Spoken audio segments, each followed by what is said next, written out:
દાદી પ્રકાશ મણીજીની 18મી પુણ્યતિથિ અને વિશ્વ બંધુત્વ દિવસ નિમિત્તે બ્રહ્માકુમારી સંસ્થા દ્વારા સમગ્ર દેશમાં આયોજન કરવામાં આવેલ રક્તદાન મહાઅભિયાન અંતર્ગત આજે વરાછા સ્થિત બ્રહ્માકુમારીઝ સેવા કેન્દ્ર ખાતે રક્તદાન મહાશિબિર યોજાઈ હતી।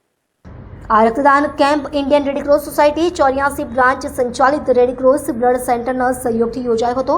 શિબિરનો સમય સવારે 8 વાગ્યાથી બપોરે 11 વાગ્યા સુધીનો રાખવામાં આવ્યો હતો, જેમાં કુલ 59 લોકોએ ઉત્સાહભેર રક્તદાન કર્યું।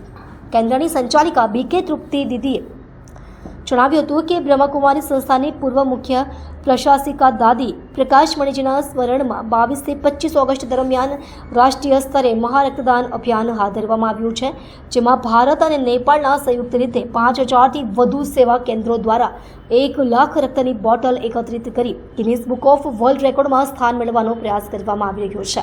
આ અભિયાનમાં લાયન્સ ક્લબ, રોટરી ક્લબ તથા ઇન્ડિયન રેડક્રોસ સોસાયટી જેવા મુખ્ય સેવાભાવી સંગઠનો પણ સહયોગ આપી રહ્યા છે।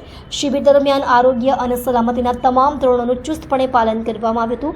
ઉલ્લેખનીય છે કે આ રાષ્ટ્રીય અભિયાનનું ઉદ્ઘાટન 17 ઓગસ્ટે નવી દિલ્હીમાં કેન્દ્રીય આરોગ્ય મંત્રી શ્રી JP નડ્ડા દ્વારા કરવામાં આવ્યું હતું।